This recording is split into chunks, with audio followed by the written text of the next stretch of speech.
Good evening, everyone. This is the help video for Wednesday, October 7th's homework in math, lesson 4. And really, it's gonna go over a lot of the different graphing that we've seen so far, just to make sure we've got the hang of it all.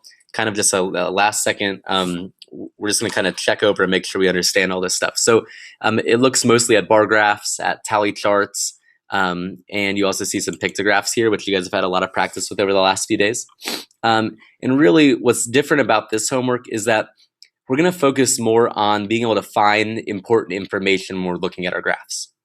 We're going to find important information and be able to talk about it. So that's going to be the big focus of this homework. So looking at our question number 1, it says Maria counts the coins in her piggy bank and records the results in the tally chart below. Use the tally marks to find the total number of each coin. So you see here, before I even start solving this, I'm going to look at everything that's on this table and make sure I understand it first, this chart. So it's called Coins in Maria's Piggy Bank. That's the title. So now I know this is all about the coins that Maria has in her piggy bank. I can see she has pennies, nickels, dimes, and quarters.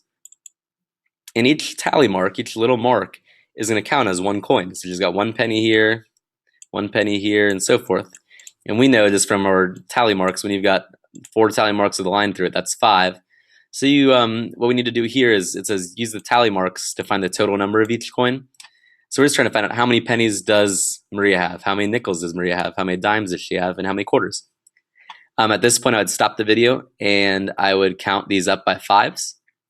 And just remember, when you get down to the last couple here, if there's ones that are on their own, you have to count by 1. So I'll do a practice one here: 5, 10, 15, 20, 25, 30, 35, 40, 45, 50, 55, 60, 65, 66, 67, 68. So I'd write that there's 68 total pennies here. And like I said, pause the video right now if you need to solve through for nickels, dimes, and quarters. Get those numbers written down, and we'll resume in 1 second. All right, so now that you have your, you've added up all your numbers of coins, so you can figure out how many of each coin there is in Maria's piggy bank. Hopefully for penny, you got 68. Hopefully for nickel, you got 62. Dime was 57, and quarter was 24. And then we go to our part A here, which is the next part of the question. It says use the tally chart to draw a bar graph below. The scale is given. Remember, your scale is just that the numbers that go up this side of the graph to tell you how much the graph goes up by. And this one goes up by intervals of, let's see, from 0 to 10. How much do they add there? If you said 10, you are correct. They're going up by 10s. So take another minute. Again, you might want to pause the video here and just fill in the rest of your spots for the rest of the numbers, because we're going up by 10. Now that you have filled in all your numbers up on the side here, we're ready to start drawing on our bar graph. So for pennies, we said it would be 68. So you would go up all the way up to pretty close to 70. So here would be 10, 20, 30, 40, 50, 60. Here's 70. We know that 60 is down here. So if 60 is here and 70 is here, we know right in between there would be 65.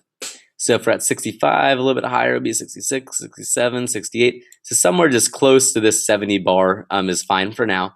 Just drawing in somewhere close to that 70 bar and just coloring it all the way down. When you get to nickel, again, we've got 10, 20, 30, 40, 50, 60. And again, nickel is 62, so just a little bit higher, right about here, just a tiny bit above the 60 spot. Go ahead and do the same thing for dimes and quarters, then we'll move on to the next question. All right, for part B, it says how many more pennies are there than dimes? So for pennies, we had, remind me how many pennies we had here. If you said 68, you are correct. So we had 68 pennies. I'm going to go ahead and write this on my workspace. So here's my workspace. I had 68 pennies. It wants to know how many more how many more pennies are there than dimes. And if you remember for our dimes, go ahead and write down how many dimes you had too.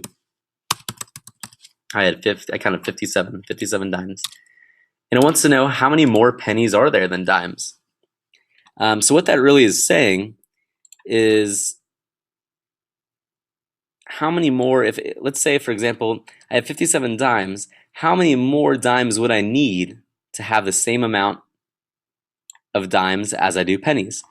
So here I have 57 dimes, but for pennies I have 68. So is there a way I can get 57 to go up to 68? How much would I have to add?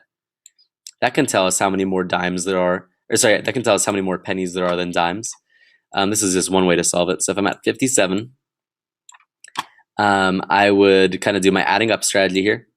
I know if I add 10 would be a good jump to start with. That would put me up to 67.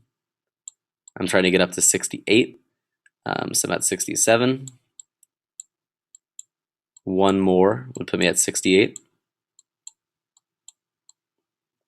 So how many more dimes did I need to add to get up to the same amount as of dimes as pennies? I had to add a 10 and a 1, so I had to add 11 total.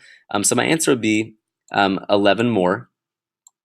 There are 11 more pennies than there are dimes. But another thing I could do here,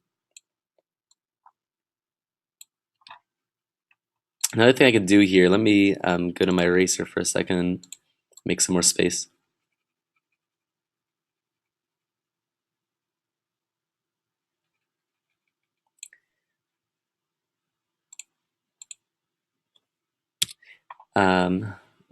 Sorry.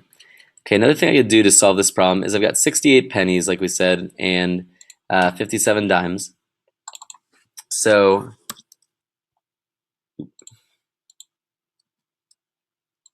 one more second, sorry. Okay, 68 pennies, 57 dimes.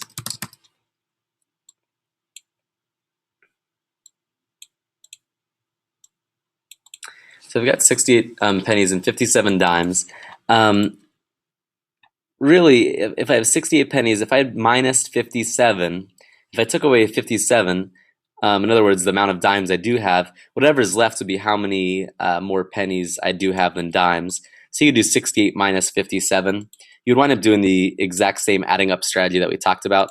Start with 57, adding up to 68, and you would get 11. So that's how we would go about solving that question.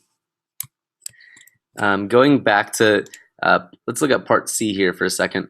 With part C, it says Maria donates 10 of each type of coin to charity. How many total coins does she have left? Show your work.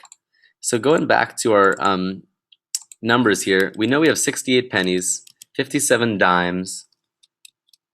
Let me actually get rid of dimes. I'm going to write this all in the order that it looks like on the tally chart. So pennies came first at 68.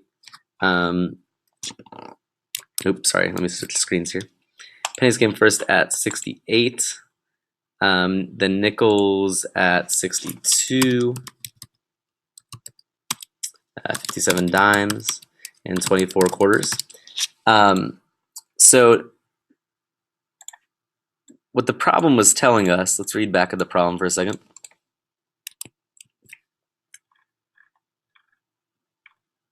The problem was telling us Maria donates 10 of each type of coin to charity. So she's going to donate 10 pennies, 10 nickels, 10 dimes, and 10 quarters. We know when you're donating, you're giving. So she's going to give away 10 pennies, 10 nickels, 10 dimes, and 10 quarters. And then it wants to know how many total coins does she have left? Show your work. Well, first thing I'm kind of wondering when I go back to my workstation here. I've got all the coins now, but she's going to get rid of 10 of each coin. So think to yourself for 1 second, if she's getting rid of 10 of each coin, what spot, the 1 spot or the 10 spot, which spot's going to go down? With the custodian on duty, please if you said, sorry, 1 second. Thank you. If you said the 10 spot, you are correct. So the 10 spot will each go down by 1 because you're losing 10, you're minusing 10. So therefore, now that we know that, 68 will go down to 58. Let me actually type this.